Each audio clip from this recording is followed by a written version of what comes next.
Assalamualaikum warahmatullahi wabarakatuh. Perkenalkan, nama saya Nurhalisa, Stambuk 192303, kelas H Teknik Informatika. Di sini saya akan mempresentasikan tentang pengertian SDLC, model waterfall, dan model prototype dari mata kuliah Rekayasa Perangkat Lunak. 1. Pengertian SDLC. SDLC adalah kependekan dari System Development Life Cycle, atau dalam bahasa Indonesia disebut siklus hidup pengembangan sistem. SDLC adalah siklus yang digunakan dalam pembuatan atau pengembangan sistem informasi yang bertujuan untuk menyelesaikan masalah secara efektif. Atau dalam pengertian lain, SDLC adalah tahapan kerja yang bertujuan untuk menghasilkan sistem berkualitas tinggi yang sesuai dengan keinginan pelanggan atau tujuan dibuatnya sistem tersebut. 2. Fungsi SDLC. SDLC berfungsi membagi peranan dan tanggung jawab yang jelas antara pengembang, desainer, analisis bisnis, dan manajer proyek. Fungsi lain dari SDLC ialah dapat memberikan gambaran input dan output yang jelas dari satu tahap menuju tahap selanjutnya. Tahapan SDLC. Tahapan SDLC yaitu 1.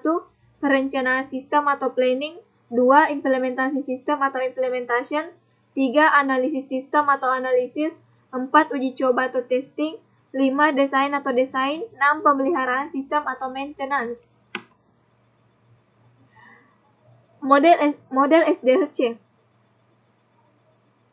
Model SDLC itu A. Model waterfall. Model waterfall pertama kali diperkenalkan oleh Windows Browser pada tahun 1970. Waterfall merupakan model klasik yang sederhana dengan aliran sistem yang linear output dari setiap tahap merupakan input bagi tahap berikutnya. Kristanto 2004. Model ini melibatkan penyelesaian satu tahap secara lengkap sebelum melangkah ke tahap berikutnya. Ketika satu tahap selesai, langsung dilakukan evaluasi untuk memastikan proyek berjalan sesuai rencana dan layak diteruskan ke tahap berikutnya. Waterfall model disebut juga model klasik, memiliki beberapa tahap utama, yaitu analisis dan rekayasa sistem, perancangan, penulisan program, pengujian, dan pemeliharaan. Kelebihan model waterfall. 1. Tahapan proses pengembangannya tetap, mudah diaplikasikan, dan prosesnya teratur. 2. Cocok digunakan untuk produk software atau program yang sudah jelas kebutuhannya di awal, sehingga minim kesalahannya. 3. Software yang dikembangkan dengan metode ini biasanya menghasilkan kualitas yang baik. 4. Dokumen pengembangan sistem sangat terorganisir karena setiap fase harus terselesaikan dengan lengkap sebelum melangkah ke fase berikutnya. Kekurangan model waterfall. Pertama, proyek sebenarnya jarang mengikuti alur sekuensial seperti diusulkan, sehingga perubahan yang terjadi dapat menyebabkan hasil yang sudah didapatkan tim pengembang harus diubah kembali atau iterasi, sering menyebabkan masalah baru. Kedua, terjadinya pembagian proyek menjadi tahap-tahap yang tidak fleksibel karena komitmen harus dilakukan pada tahap awal proses. Ketiga, sulit untuk mengalami perubahan kebutuhan yang diinginkan oleh customer atau pelanggan.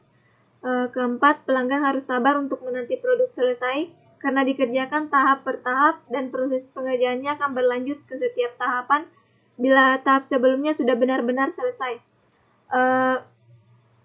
Kelima, perubahan di tengah-tengah pengerjaan produk akan membuat bingung tim pengembang yang sedang membuat produk.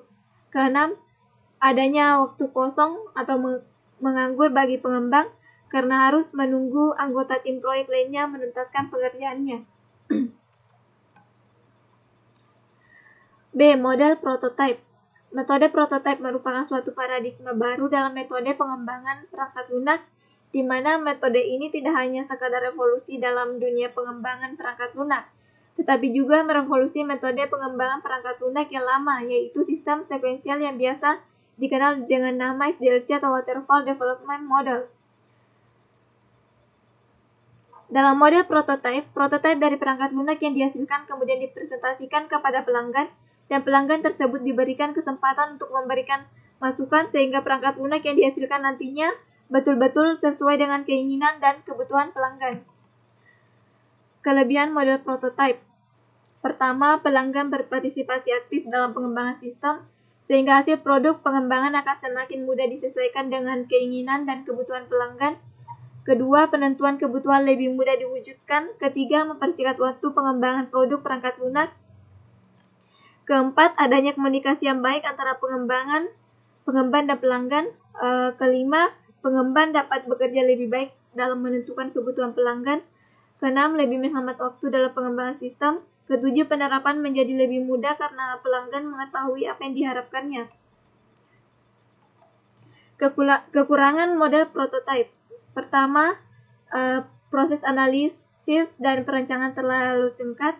Kedua, biasanya kurang fleksibel dalam menghadapi perubahan. Ketiga, walaupun pemakai melihat berbagai perbaikan dari sistem dari setiap versi prototype, tetapi pemakai mungkin tidak menyadari bahwa versi tersebut dibuat tanpa memperhatikan kualitas dan pemeliharaan jangka panjang.